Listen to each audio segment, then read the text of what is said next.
all right, that seems as long as we don't have to pay for anything, Yeah. that seems reasonable. So he's like, yeah, I'll call him up. He calls him up. And he's like, we're like, we have to run an errand over to Walmart, so we'll be right back. Don't let the Enterprise dude leave. I swear to God, we'll be right back. He's like, yeah, no problem. I'll keep him here. So we bomb over to Walmart, bomb back. We come over, and he's like, oh, the guy's already here. We're like, fucking sweet. Now, the dude had told us we would be able to pick up the car when we came back. So, like, when we came back from Walmart, there would be a fucking car waiting for us. This dude would be like, here you go, sign this paperwork, do whatever. All right, have a nice night. Peace off. Yep. So we show up, and he's like, the dude's here. And we're like, fucking sweet. And he's like, all right, now we'll just go over to the office, and I'll get you squared away with the car. And I'm like, go over to the fucking office. I thought the car was going to be here. No, we can't do business at the Subaru. It has to be at the office. So it's like, all right. We go 2 more fucking exits north to the fucking Enterprise around the corner from Riviere, which, by the way, I had to drive by Riviere. Oh, God. So there was some, yeah. Like, fuck you. Yeah, fuck Riviere that. University, by the way. Oh, fuck you! So yeah, we finally get there, and I totally felt like an asshole because they closed at 6, and we were there like we didn't actually show up to Enterprise until like at least 5 or 10 past 6. Ooh. So this chick behind the counter was a little bit surly with Liz, and it's kind of not cool. But I mean, I didn't understand it, but I mean, I sure if I was there past my time, I'd be a little pissed. But I did apologize to her like before we left. I was like, thanks, have a good night. Sorry we kept you. She's like, oh, it's okay. It's like, well, then don't be such a fucking cunt. But anyway, so we get in the car. It's a fucking little Chevy piece of shit. It's like this little fucking UFO of a car that if you accidentally drove into a Hot Wheel, it would dent in 30 fucking places. Show it a lighter, it would pass out. Like, fucking, this thing is a toy. It is not a vehicle meant to hold humans. Anyway, we have that piece of shit. She's returning it, actually, as we speak. She supposedly has our car now, which had to have fucking a lot of work goddamn done to it, which was really expensive. So, yeah, that was our night last night. And, goddamn, that dude at Subaru, man. Jeez, man. Because he straight up fucking lied to us. Be like, oh yeah, you can pick it up right here, and like, and first of all, the fact that we thought there was going to be a rental there wasn't, and then like, oh, but it'll be here, and it's like, it's fucking not there. It's like, can you tell me any bit of truth, like one fucking thing, like, hey, my cock is small. All right, I believe that. Cool. Yeah, but in the same mind space, and you can't really blame him for something that a customer has not done yet. Like, oh no, I don't blame him for that. But like, you kind of are. Well, don't fuck like, you. Don't tell me that it's going to be available if there's a chance that it won't be. Like, don't fucking promise something you can't actually stand behind. Exactly. Exactly in that sense. But yeah, that's my beef. And still, or chicken. And it kind of came off like you were just like, fuck this guy. Fucking. Well, fucking there wasn't a rental car there. How fucking dare he? It's like, well, like, I apologize. These customers haven't returned it on time. Like, oh, well, fuck you. That's your fault too. Like, not really. Well, no, I'm not saying that the people not returning it on time is his fault. I get that, but if there's the possibility, like, I'm expecting, like, if he's saying that, he has them like readily fucking available, handing out like Halloween candy or some shit. But like, and I wouldn't expect him to be like, oh yeah, I definitely have one lined up for you. It'll be ready. And there's like none sitting out there, or like one, Yeah. Like, I'm just saying. Jeez. Like, you don't make a promise you can't stand behind, because then you're just a fucking cack. Yeah. Son of a bitch! Exactly.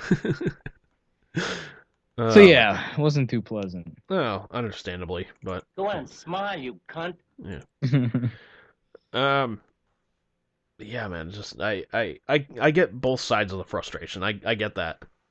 But if in the same breath, like that, if the guy at the Subaru dealership didn't have a rental car, and he should have told you that over the phone, just said, hey, I don't have a rental car. It was rented out to a couple customers. They haven't returned it on time just yet, so I may not have a rental car for you. They may drop it off by the time you get here. I don't know, but yeah, like, at least reach out to us or something. At least like give you a heads up on that.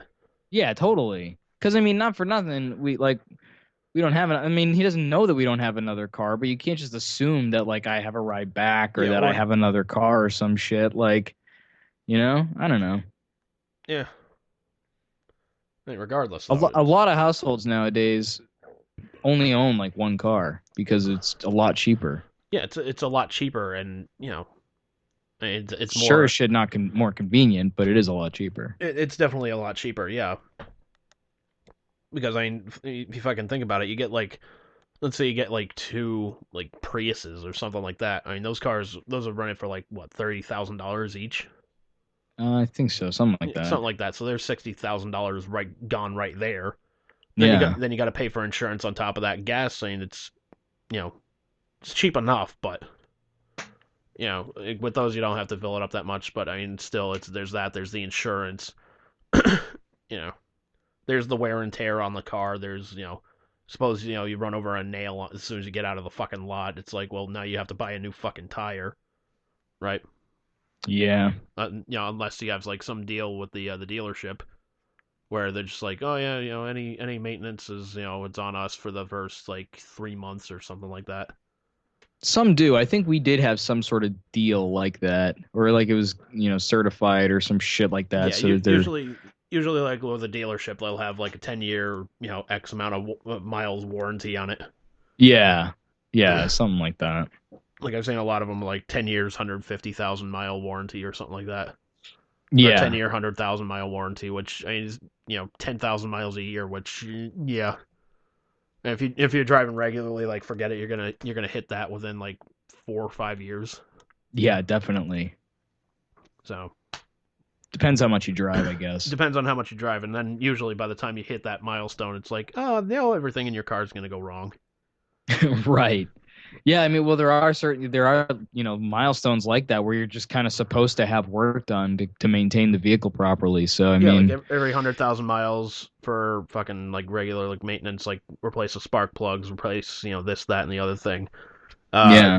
I think it's like every 1,500 miles. No, not every 15. What was it? Every like 15,000 miles or something like that. You replace the air filter. Every 3,000 is the oil filter, and the oil. You know, it's some of that. It's just basic shit. So I mean, it doesn't really matter. Like an air filter, like fucking, I can replace that no problem. Right. Oil filters are a little more complex, but I think you did that yourself, didn't you? Yeah, I eventually learned how to do it. Eventually. Trial and error. Yeah. But yeah, That's good though. It's good to be able to do your own shit because I mean, mechanics and just repair work in general is very expensive. Yeah, like the last time I got my oil changed, I went to my regular mechanic and it cost me like $50 to get it done, which normally it would be like 30, 35. Yeah. But I saw on there I had to get a new pin for the oil pan. And I was like, well, shit. All right, whatever. But like I've been going to these guys since fucking I've been going to Riviere, and I mean that I am incredibly loyal to them because like they're the type of mechanics that are just like we'll give you this the fucking straight like 911 on this. Like we're not gonna replace something if it doesn't need to be replaced immediately. If it does need to be replaced immediately, we'll tell you about it first. We're not just gonna do it for you. That's cool. And so wait, there was an office like up in New Hampshire, and now there's also one in Rhode Island. Yeah, like it's all part so it's of, like a chain. It's like a chain, yeah. Oh, right on. Yeah, it's like a chain. I remember, yeah, because I remember I had the Dynasty up at college. This was back when I think it was like sophomore year or something like that. Yeah, I remember I eventually bought that Dynasty. Yeah, which it did everything I said it was going to do. It did. Like this will last you maybe like a year and a half tops, dude. Sure enough, it did. Sure enough, it did. Yep. I remember we had to do a stupid fucking bill of sale. It's like, dude, I'm not gonna sue you or anything. I know what I'm getting into. Yeah. But you still have to do it because of the state of Massachusetts. It's such bullshit. Yeah, it is. You're not allowed to trust people in the state of Massachusetts. It's against the law. Yeah. Jesus like even Christ, when my uncle sold me his car, like the first car that I owned, my uncle Grover sold it to me. It was his old car. He sold it to me for $1 because he was gonna give it to me, but because of like taxes or some fucking stupid bullshit. Like taxes, registration, all that shit. Yeah, for some reason it was cheaper for him to sell it to me for $1, so that's what he did. Yeah. And it's so fucking stupid. It is. It's fucking ridiculous, man. It's like I remember when I bought the Saturn. Like I had to fucking meet with the cat who sold it to me a couple of times because like every time I'd go to the DMV, like, okay, well, do you have this? Like, when the fuck were you guys gonna tell me I needed this? Well, you need this. Like, oh, motherfucker. So I get in touch with the guy. I'm like, hey, we need to meet again. I need you to sign this. You know, I need like the old license plates or something like that. The guy wanted like the old Michigan license plates that were on there. I was just like, that's fine, you can have them. I just need you to sign this. I need you to, you know, write down like, oh, this is how many miles are on this fucking thing. It's just a fucking disaster. Yeah. It's crazy. It's absolutely crazy. Yeah. The shit you have to go through. I mean, on one hand, it's good, but at the same time, like, think about the number of fucking idiots you encounter on the road. Something's not working. Yeah. You know what I mean? Like, they are handing these things out like fucking candy. Yeah. Hey, do you have a pulse? Yes, I do. Here's your license. Yeah, and I don't know what the deal is in like Massachusetts, but Rhode Island, like I think you have to go to driver's ed, obviously. Yeah, same here. I think it's like you need like 30 hours of practice or something like that, driving a car and whatnot. And then you can go to like the DMV and you got to take the written test, and then you got to take the road test. Yeah, basically same in Massachusetts. Although I don't know if you need to go to driver's ed, but I think you get a discount on your insurance if you do. I think so. I don't know if that works out here, but you know, I don't know. It's been so damn long. Yeah. All I remember is during my driver's test, I got the fat guy. Did you? Yeah, I did. Don't get the fat guy. Don't get the fat guy. I even got the fat guy. That's not the fat guy. That's the fat guy. That's such a great show. Seriously. Fucking love that. I try to rock that Rocco shirt whenever possible. Wait, did I get you a Rocco shirt? Yeah, you got me the fucking Rocco shirt. Son of a bitch, when the hell did I do that? I don't even remember getting that for A couple you. birthdays ago, but I've gotten a couple compliments on it, like, oh, nice shirt. And I'm like, thanks, fucking Rocco. Yeah, fucking Rocco. Bring it back, man. You want to do that, like, represent thing, you know? Like, yeah, you get me. Yeah. But you just do that in your head, and just outside, you're just like, oh, thanks, man. Seriously. Rocco represent. Filbert for life, man. Heifer's my homeboy. Yeah, seriously.